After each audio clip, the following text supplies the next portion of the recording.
참 좋으신 하나님 아버지, 거룩하신 주님의 성호를 찬양하는 귀한 시온 찬양대의 찬양을 기뻐 받아주시고 우리가 한 마음과 한 뜻으로 그 찬양을 주님 앞에 마음의 고백을 드리오니 거룩하신 주님의 성품이 우리 안에 내릴 수 있도록 인도하여 주시고 능력 많으신 주님의 능력이 우리의 삶에 나타나게 하여 주옵소서. 부족한 종이 하나님의 말씀을 들고 섭니다. 인간의 연약함은 가려주시고 우리가 한 마음이 되어서 주님의 말씀을 받고 그 말씀의 능력으로 살아갈 수 있도록 인도하여 주옵소서. 예수님의 이름으로 기도하옵나이다. 아멘. 우리가 언제부턴가 보법이 다르다라는 말을 사용합니다. 이 보법이라는 말은 걸음걸이, 또 걸음의 방식이나 스타일을 의미합니다. 그래서 본래는 무술을 할 때에 스텝을 밟는 것을 의미합니다. 스텝을 어떻게 밟아서 어떤 공격을 펼치느냐에 따라서 이 보법이 참으로 중요합니다. 근데 이 용어가 무술이나 무용에서만 사용된 것이 아니라 특별히 뛰어난 사람, 또 행동이나 뛰어난 기술을 가진 사람을 지칭할 때 사용합니다. 예를 들어서 우리 연예인들이 그냥 청바지 하나에 후제그란 티 하나 입고 거리를 활보하면 저 사람은 걷는 보법이 다르다, 참 광채가 난다 라고 이야기합니다. 지금은 없어졌지만 과거에 생활의 달인이라는 프로그램이 있었습니다. 한 가지 일을 수많은 시간 동안 끊임없이 노력하고 반복하면서 다른 사람들이 범접할 수 없는 속도나 정확성이나 퍼포먼스를 보면서 저 사람은 보법이 다르다라는 말을 하기도 합니다. 이 보법이 다르다라는 것은 즉 다른 사람과는 다르다, 분위기나 존재감이나 아우라가 다르다라는 의미를 가지고 있습니다. 오늘 본문도 보법이 다른 하나님의 은혜에 대해서 나타나고 있습니다. 우리가 잘 알고 있는 이사야서 40장, 10절의 말씀은 41장 10절의 말씀은 이 성도라면 누구나 좋아하는 하나님의 말씀입니다. 낙심하고 절망이 찾아왔을 때, 두려움에 떨고 있을 때에 힘을 얻는 말씀이고, 고난 속에서도 이 말씀을 통해 한 번쯤은 위로를 받고 능력을 받은 경험이 있으셨을 겁니다. 저도 과거 고등학교 때 러시아에 가려고 했을 때에 한 번도 가보지 못한 그 땅, 또 생소한 그 언어를 사용한다는 것에 대해서 참 두려움이 있었습니다. 설렘과 두려움이 있었는데 그때 이사야서 41장 10절의 말씀을 묵상하면서 두려워하지 말라, 내가 너와 함께함이라, 놀라지 말라, 나는 내 하나님이 됨이라, 이 말씀을 묵상하며 얼마나 큰 힘이 되었는지 모릅니다. 그래서 이 말씀을 암송하면서 어려운 일이 있을 때, 낙심하는 일이 있을 때, 절망이 찾아올 때마다 이 말씀으로 놓고 기도하면 참 큰 힘이 되었습니다. 그래서 오늘 말씀을 준비하면서 두려워하지 말라라는 말씀의 중심을 놓고 이제 준비하는데 문득 이런 생각이 들었습니다. 하나님께서는 왜 이스라엘 백성들에게 두려워하지 말라고 말씀하신 것일까? 좀 더 정확하게 표현을 드리면 하나님께서는 왜 이스라엘 백성과 같은 사람들에게 이렇게 귀한 은혜의 말씀을 주셨을까라는 생각이 들었습니다. 이스라엘 백성들이 어떤 사람들입니까? 이사야서 1장 2절과 3절에 보시면 하늘이여 들으라, 땅이여 귀를 기울이라, 여호와께서 말씀하시기를 내가 자식을 양육하였거늘 그들이 나를 거역하였도다. 소는 그 임자를 알고 나귀는 그 주인의 구유를 알건만은 이스라엘은 알지 못하고 나의 백성은 깨닫지 못하는도다 하셨도다 라고 말씀합니다. 하나님께서 어디 호소할 데가 없으셔서 하늘에게 호소하고 땅에게 탄식하고 있습니다. 어떤 탄식을 하고 계신 겁니까? 내가 자식을 양육하듯이 이스라엘 백성들을 키워냈는데 그들이 나를 떠나버렸다라는 겁니다. 그래서 여기서 거역하다라는 말의 원어를 보면 도망치면서 저만치 달아나다라는 뜻이 있습니다. 그러니까 관계를 맺기 싫어서 거리를 두고 멀리 떠나가는 것을 의미합니다. 마치 아버지와 연을 끊고 모든 관계를 단절하겠다라는 의지의 모습입니다. 하나님께서 애굽에 종살이하던 이스라엘 백성들을 이끌어내셨고 메뚜기와 같이 연약한 그들을 강한 가나안 땅 민족들과 싸워 이기게 하셨습니다. 다윗과 솔로몬을 통해서 나라가 아주 강대하고 평안하게 만들어 놓으셨습니다. 그렇게 큰 은혜를 주셨건만 이제 살만하고 넉넉해지니까 하나님과의 연을 끊으려 하는 것입니다. 소는 그 임자를 알고 나귀는 그 구유를 알지만 이스라엘 백성들은 알지 못하고 나의 백성은 깨닫지 못한다 말씀합니다. 한마디로 짐승만도 못하다라는 의미입니다. 중국 속담 중에 군자의 복수는 10년이 지나도 늦지 않다라는 말이 있지요. 대부분 중국 무협지에서 스승의 원수나 또 부모의 원수를 갚기 위해서 실력을 갈고 닦아서 10년 동안 준비해서 원수를 갚아도 늦지 않았다라는 의미입니다. 조선 22대 임금이었던 정조에 대한 얽힌 이야기입니다. 정조는 자신의 아버지였던 이 사도세자가 죽을 때에 당시 할아버지였던 이 영조의 포도대장에게 겪은 치욕스러운 일이 있습니다. 그 포도대장의 이름은 구선복이라는 사람인데 명문 무인 가정 집안의 출신입니다. 영조는 아들인 사도세자를 뒤주, 그러니까 쌀통 같은 이 뒤주 작은 통 안에 8일 동안 가둬놓고 굶어서 이제 결국 죽게 되는데 그 뒤주를 만든 사람이 구선복입니다. 왕의 명령을 받았으니까 어쩔 수 없이 그 명령을 이행하긴 해야 했지만 그가 정조 앞에서 이 사도세자를 조롱하면서 침을 뱉고 모욕합니다.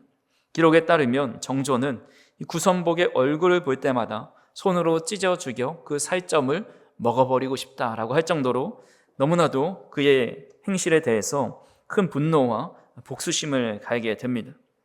근데 구선복은 당시 병권을 쥐고 있었고 많은 사람들이 따르고 있었기 때문에 함부로 건드릴 수가 없었죠. 그래서 결국 정조 집권 10년 만에 구선복을 영모죄로 모아 능지처참에 처하고 국왕의 친위 부대인 장용령을 창설하게 되었습니다.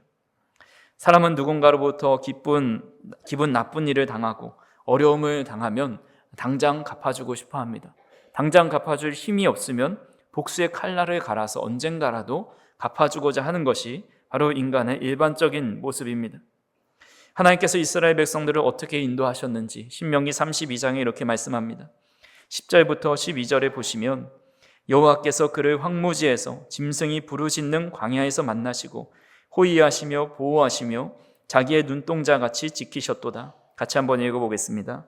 마치 독수리가 자기의 보금자리를 어지럽게 하며 자기의 새끼 위에 너풀거리며 그의 날개를 펴서 새끼를 받으며 그의 날개 위에 그것을 엎는 것 같이 여호와께서 홀로 그를 인도하셨고 그와 함께 한 다른 신이 없었도다. 아멘. 하나님이 얼마나 애지중지하며 이스라엘 백성들을 인도하셨습니까? 저는 이 구절을 읽을 때마다 우리가 어버이날에 자주 부르는 어버이의 노래의 가사가 생각이 납니다. 나실째 괴로움 다 잊으시고 기를째 밤낮으로 애쓰는 마음 진자리 마른 자리 갈아넣으시며 손발이 다 닳도록 고생하시네. 하늘 아래 그 무엇이 넓다 하리요 어머님의 희생은 가히 없어라. 땅 위에 그 무엇이 높다 하리요 어머님의 정성은 지극하여라. 이런 어머니가 자식을 돌보는 마음이 바로 하나님 아버지께서 이스라엘 백성들을 기르시고 인도하신 모습이었다라는 겁니다. 그럼에도 불구하고 이스라엘 백성들은 하나님을 거역하고 은혜를 알지도 못하고 깨닫지도 못합니다. 그렇다면 하나님께서 그들을 향해서 복수를 10년이 지나도록 해도 늦지 않으십니다. 아니 10년을 기다릴 것도 없이 즉시로 그들에게 보복하실 힘도 있으셨고 멸망시키실 수 있는 능력도 있으셨습니다. 하지만 그들이 행한 대로 갚지 않으십니다. 물론 이사야서 1장부터 39장까지 보면 하나님의 분노와 진노와 심판에 대해서 이야기합니다.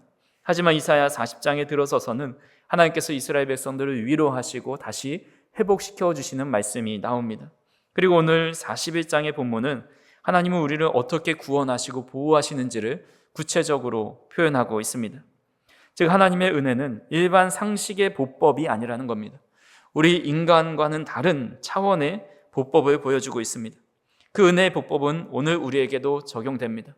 하나님께서는 우리를 너무나도 사랑하셔서 독생자 예수 그리스도를 십자가에 죽게 하시고 피 한 방울 남지 않고 십자가에서 다 아낌없이 쏟아내 주셨습니다. 근데 우리는 그런 하나님의 사랑 안에서 이스라엘과 같은 모습으로 살아갑니다.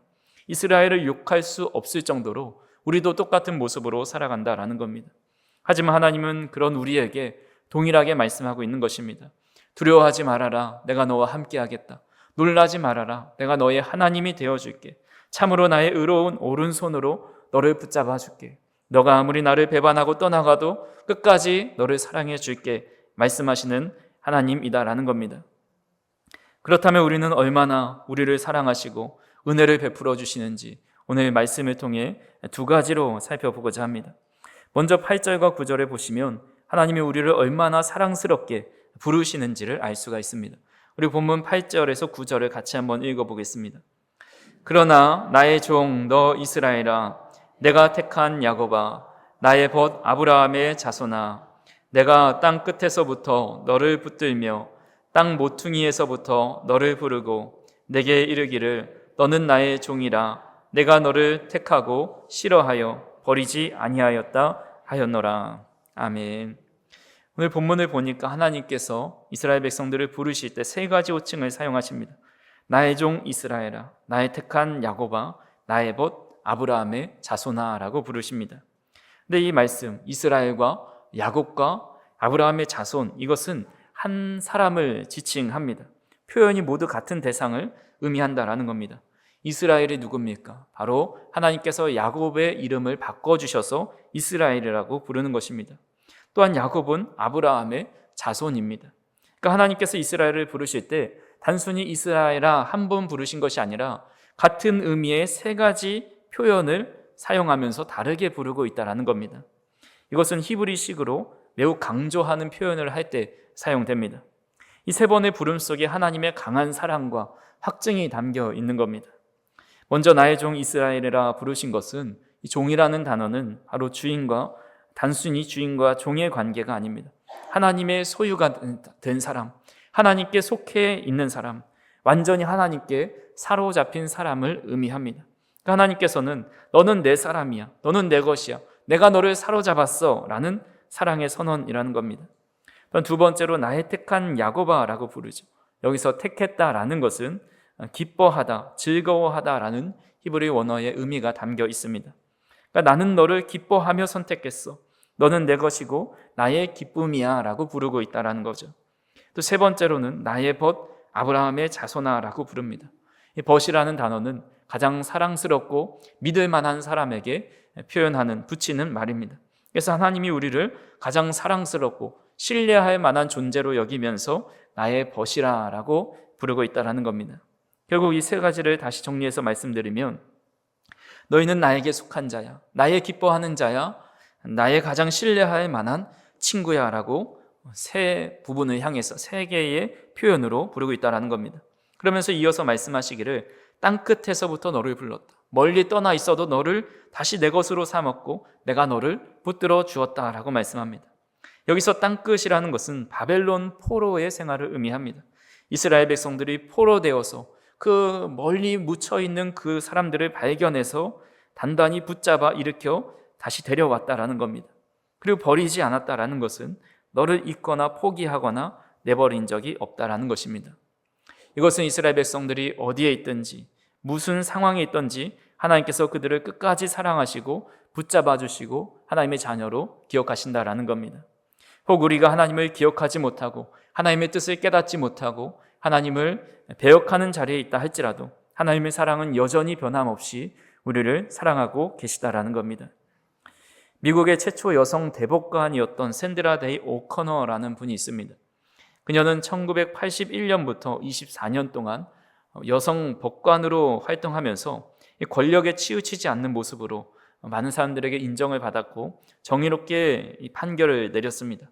그래서 그분을 통해서 미국 법조계에 여성이 들어가지 못했는데 그분으로 인해 여성이 법조계에 종사할 수 있고 법원의 대법관이 될 수 있게 되었습니다. 하지만 그분의 남편이 알츠하이머 치매의 병 진단을 받습니다. 종신이었던 대법관의 자리, 가장 오르고 싶었던 그 자리를 남편의 병간호를 위해서 포기하고 내려옵니다. 하지만 정성스럽게 남편을 보살피지만 남편의 병세가 좋아지지 않습니다. 결국 남편은 기억을 잃고 아내를 알아보지 못합니다. 요양원에서 다른 여성 알츠하이머 환자랑 사랑에 빠집니다. 두 사람이 산책을 하고 포옹을 하고 마치 자신의 아내로 여기고 있습니다. 하지만 그 정작 진짜 부인은 누구인지 알아보지 못합니다. 얼마나 속상한 일이고 답답한 일입니까? 하지만 이 오커너가 이런 말을 했습니다. 그가 행복하다면 나는 그것으로 충분합니다. 그는 여전히 나의 사랑하는 사람입니다 라고 고백하면서 그가 숨을 거둘 때까지 그의 곁에서 그를 돌봐 주었습니다. 이것은 사람이 누군가를 사랑하는 그 사랑의 절정이라 할 수가 있습니다. 기억을 잃어버렸지만 나를 전혀 사랑하지 않고 다른 사람을 사랑하지만 나는 끝까지 그 사람을 사랑한다 말하는 겁니다. 이것이 바로 하나님의 사랑은 이보다 더 크고 훨씬 완전한 사랑이라는 겁니다. 우리가 하나님을 몰라 봬도, 하나님을 떠나 있어도, 우리가 하나님을 버리고 우상 숭배하며 영적인 음행을 행해도 하나님은 여전히 우리를 기억하고 사랑하고 계신다라는 겁니다. 하나님은 이사야 선지자에게 너희는 나를 잊어도 나는 너희를 잊지 않는다 말씀합니다. 이사야 49장 15절의 말씀 같이 한번 읽어보겠습니다. 여인이 어찌 그 젖먹는 자식을 잊겠으며 자기 태에서 난 아들을 긍휼히 여기지 않겠느냐. 그들은 혹시 잊을지라도 나는 너를 잊지 아니할 것이라. 아멘. 아무리 이스라엘 백성들이 나를 잊어도 나는 너를 잊지 않겠다 말씀합니다. 사도 바울도 자신이 받았던 주님의 사랑에 대해 이런 고백을 합니다. 로마서 8장 38절에서 39절을 같이 한번 읽어보겠습니다. 내가 확신하노니 사망이나 생명이나 천사들이나 권세자들이나 현재일이나 장래일이나 능력이나 높음이나 깊음이나 다른 어떤 피조물이라도 우리를 우리 주 그리스도 예수 안에 있는 하나님의 사랑에서 끊을 수 없으리라. 아멘.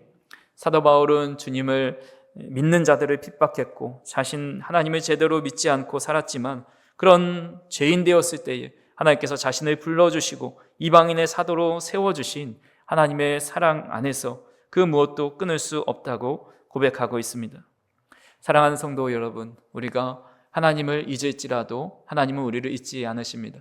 우리가 하나님을 배반하고 하나님의 마음을 아프게 해드린다 할지라도 하나님의 사랑은 여전히 변함없으신 줄을 믿으실 수 있기를 간절히 소망합니다. 두 번째로 하나님은 완벽히 보호하실 것을 약속합니다. 오늘 본문 10절의 말씀 같이 한번 읽어보겠습니다. 두려워하지 말라. 내가 너와 함께 함이라. 놀라지 말라. 나는 내 하나님이 됨이라. 내가 너를 굳세게 하리라. 참으로 너를 도와주리라. 참으로 나의 의로운 오른손으로 너를 붙들리라. 아멘. 하나님은 3번 반복해서 우리를 사랑의 모습으로 불러주시고 그리고 10절에 이어서는 철저한 보호를 약속해 주십니다. 먼저 보시면 내가 너와 함께 할 것이니 두려워하지 말라고 하십니다. 하나님이 함께 하시면 그 누가 우리와 대적할 수 있겠습니까? 설령 대적하는 자가 일어난다 할지라도 그들은 하나님 앞에서 추풍낙엽일 수밖에 없습니다. 요즘 같은 날씨면 이 추풍낙엽의 모습을 볼 수 있죠. 작은 바람에도 나뭇잎이 계속해서 떨어집니다. 우리 교회 로비에도 나뭇잎을 쓸어도 계속해서 바람에 날려 들어옵니다. 여름에 그렇게 태풍이 불어도 나뭇잎이 그렇게 많이 떨어지지 않았는데 이 가을만 되면 작은 바람에도 금세 나뭇잎이 떨어지게 됩니다. 하나님과 함께하는 사람을 대적하는 사람의 모습이 바로 이렇다는 겁니다. 그들이 아무리 강해 보여도 추풍 낙엽처럼 작은 바람에 떨어져 사라지게 되니까 더 이상 두려워하지 말라는 것입니다. 또한 말씀하시기를 내가 내 하나님이 되니 놀라지 말라 말씀합니다. 놀란다는 것은 두려워 떤다, 당황하다, 흔들리다 라는 의미가 있습니다. 나는 내 하나님이라 라는 말씀은 나는 너를 책임지는 존재라는 것입니다. 두려운 일이 생기고 놀랄만한 일이 생길 때에 나를 찾아오면 되니까 더 이상 당황하거나 흔들리지 말라는 것입니다. 이어서 말씀하시기를 나의 의로운 오른손으로 너를 굳세게 하고 너를 도와주고 붙들어 주겠다 말씀합니다. 하나님의 함께 하시면서 우리를 강하게 하신다는 것인데 특히 히브리 사람들에게 오른손은 단순히 한쪽 신체의 한쪽을 말하는 것이 아니라 하나님의 능력과 권세와 보호를 의미합니다. 그래서 출애굽기 15장 6절에 보시면 여호와여 주의 오른손이 권능으로 영광을 나타내시니이다. 여호와여 주의 오른손이 원수를 부수시니이다 하면서 오른손이 하나님께서 실제로 일하시고 능력을 나타내는 그 손으로 표현합니다. 또 시편 기자도 시편 139편 10절에 거기서도 주의 손이 나를 인도하시며 주의 오른손이 나를 붙드시리이다 라고 말씀합니다. 그러니까 오른손은 하나님의 임재와 인도와 보호의 손이라는 것입니다. 그래서 성경에는 하나님이 왼손으로 일한다라는 표현은 사용되지 않습니다. 물론 왼손잡이이신 분들이 있죠. 저희 둘째 딸도 왼손을 많이 써가지고 얘가 왼손잡이가 되려나, 우리 집안에 왼손잡이가 없는데 좀 특이하다 이런 생각을 하는데, 그래서 왼손잡이가 능력이었고 부정하다라는 의미가 아닙니다. 당시 유대인들의 정서에 맞춰서 오른손을 능력의 손으로 바라봤기 때문에 그 오른손을 이렇게 표현한 것이지, 하나님은 왼손을 사용하지 않으시거나 왼손에는 능력이 없으시다라는 것이 아닙니다. 하나님은 그만큼 우리를 도와주시고 강하게 하시고 승리하게 하신다라는 거죠. 그리고 하나님은 10절에 우리에게 두려워 말라 말씀하시지만, 우리는 그 말씀을 듣고도 뒤돌아서면 또다시 두려워하기 때문에 또다시 13절에 반복해서 말씀합니다. 본문 13절 같이 한번 읽어보겠습니다. 이는 나 여호와 너희 하나님이 내 오른손을 붙들고 내게 이르기를 두려워하지 말라, 내가 너를 도우리라 할 것임이니라. 아멘. 하나님께서는 10절에 두려워하지 말라 말씀하시고, 또 금세 그 뒤에 바로 이어서 13절에 반복하시면서 두려워 말라 말씀합니다. 하나님께서 우리를 능력의 손으로 도와주시며 어떤 일이 일어납니까? 오늘 본문 11절에서 12절에 이렇게 말씀합니다. 같이 한번 읽어보겠습니다. 보라, 내가 내게 노하던 자들이 수치와 욕을 당할 것이요, 너와 다투는 자들이 아무것도 아닌 것 같이 될 것이며 멸망할 것이라. 내가 찾아도 너와 싸우던 자들을 만나지 못할 것이요, 너를 치는 자들은 아무것도 아닌 것 같고 허무한 것 같이 되리니. 아멘.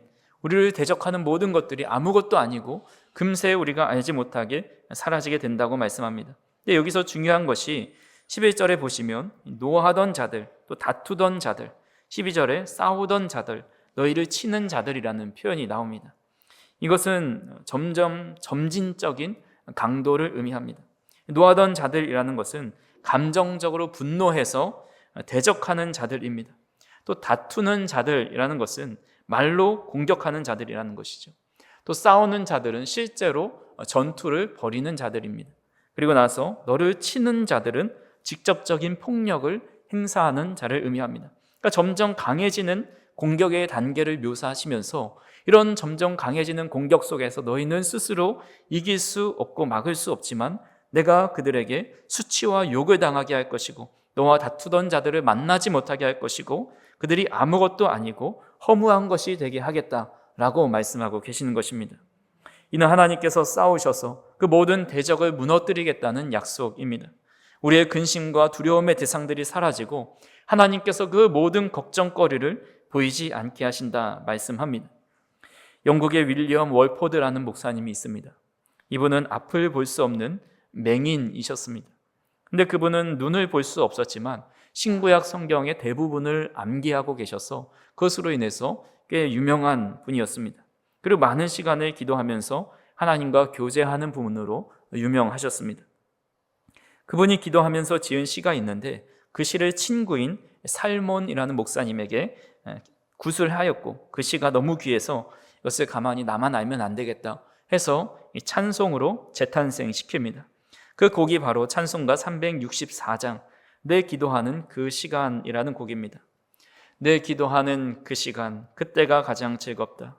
이 세상 근심 걱정에 얽매인 나를 부르사 내 진정 소원 주 앞에 낱낱이 바로 아뢰어 큰 불행 당해 슬플 때 나 위로받게 하시네.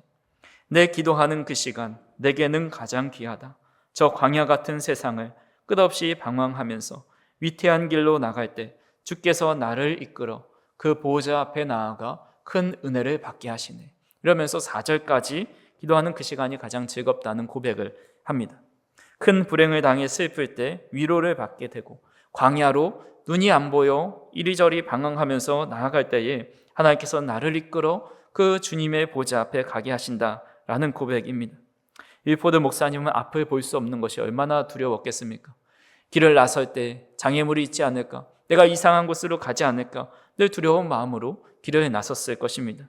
하지만 하나님께서 그를 붙들어 주시고 하나님께서 그와 함께 하심으로 말미암아 그런 슬픔이 찾아올 때에 그 슬픔을 닦아주시고, 또한 그가 방황하며 또 어느 곳으로 가는지 모를 때에 하나님께서 나를 보좌 앞으로 인도하신다는 확신을 통해서 늘 그것을 이제 더 이상 두려워하지 않게 되었다라는 겁니다. 더 이상 앞이 보이지 않는 것에 대한 장애와 어려움들이 슬픔이 되지도 방황거리도 되지 않고 두려움의 대상이 되지도 않았다라는 겁니다. 저 어린 성도님들도 하나님께서 함께 하시면, 하나님께서 붙드시면, 하나님께서 오른손으로 도와주시면 우리가 두려워하던 모든 상황과 모든 사건들이 이제는 더 이상 두려워하지 않게 될 것이고, 그 문제와 대적들이 어디로 갔는지, 언제 사라졌는지도 모르게 떠나가게 되는 줄로 믿으실 수 있기를 간절히 소망합니다. 이처럼 놀라운 능력의 하나님이 우리와 함께 하시는데 우리가 무엇이 두렵고 무엇이 걱정스럽고 근심 속에 쌓여 살아가겠습니까? 하지만 우리는 문을 나서는 순간 절망하고 또 두려워하고 근심합니다. 그 이유가 무엇일까요? 그것은 바로, 그 중에 하나가 바로 하나님에 대한 오해 때문입니다.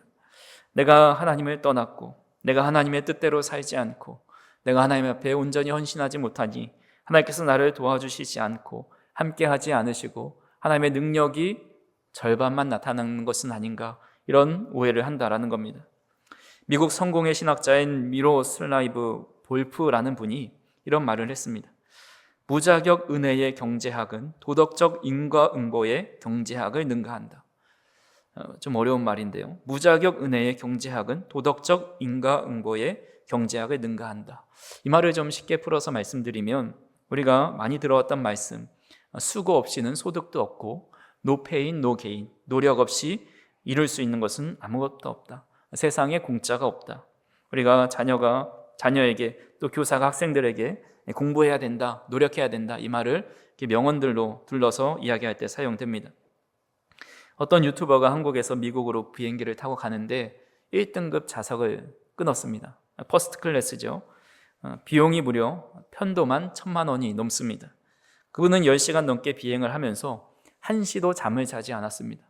1,000만 원짜리 처음 타보는 그 퍼스트 클래스에 잠자는 시간이 아까운 겁니다. 그래가지고 그 안에 나오는 간식, 식사, 음료수, 제공받을 수 있는 모든 서비스를 다 뽑아 먹으면서 본전을 찾으려고 컨텐츠를 하는 모습을 보게 됩니다. 이것이 바로 도덕적 인과응보의 경제학입니다. 일한 만큼, 또 노력한 만큼 받고 낸 만큼 돌려받는 겁니다. 내가 이만큼 했으니 나는 이만큼 받을 권리가 있다는 것이 바로 도덕적 인과응보의 경제학입니다. 하지만 하나님께서 베풀어 주신 은혜는 무자격 은혜의 경제학이라는 겁니다. 자격이 없는 무자격자에게 주시는 은혜는 우리가 아무리 노력하고 투자하고 모든 것을 들여서 얻는 인과응보의 경제학보다 훨씬 더 크다라는 겁니다. 받을 자격이 없고 누릴 자격이 없고 보호받을 만한 이유가 없음에도 불구하고 철저히 우리와 함께 하시면서 보호하시고, 내가 너의 하나님이 되어주고 너의 인도자가 되어주고 오른손으로 너를 도와준다고 말씀하고 있는 것입니다. 호세아서 11장 8절과 9절에 이런 말씀이 있습니다. 에브라임이여 내가 어찌 너를 놓겠느냐, 이스라엘이여 내가 어찌 너를 버리겠느냐, 내가 어찌 너를 아드마같이 놓겠느냐, 어찌 너를 스보임같이 두겠느냐. 내 마음이 내 속에서 돌이키어 나의 긍휼이 온전히 불붙듯 하도다. 내가 나의 맹렬한 진노를 나타내지 아니하며 내가 다시는 에브라임을 멸하지 아니하리니 이는 내가 하나님이요 사람이 아님이라. 내 가운데 있는 거룩한 이니 진노함으로 내게 임하지 아니하리라 라고 말씀합니다. 하나님은 사람이 아니시라는 것이죠. 하나님은 사람의 보법과는 차원이 다르다라는 겁니다. 사람이 줄 수 있는 사랑과 또 인과응보보다 훨씬 더 크신 사랑과 우리의 행함과 모습과는 상관없이 하나님의 불타오르는 긍휼의 마음으로 우리를 사랑하고 진노를 멀리하고 우리에게 사랑을 베풀어 주신다라는 겁니다. 우리가 부족하고 연약할수록 우리를 더 살피시고 붙잡으시고 의로운 오른손으로 우리를 보호해 주십니다. 그렇기에 간절히 바라기는 저 어린 성도님들이 무자격자에게 베풀어 주신 그 하나님의 크신 은혜를 이번 한 주간 깊이 묵상하실 수 있기를 간절히 소망합니다.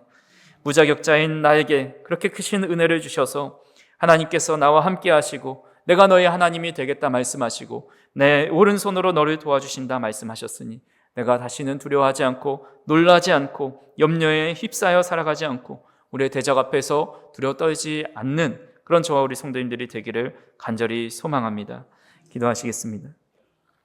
사랑과 은혜가 풍성하신 하나님 아버지, 오늘도 우리에게 말씀을 통해서 두려워하지 말라, 내가 너와 함께함이라, 놀라지 말라, 나는 내 하나님이 됨이라 약속의 말씀을 주시니 감사합니다.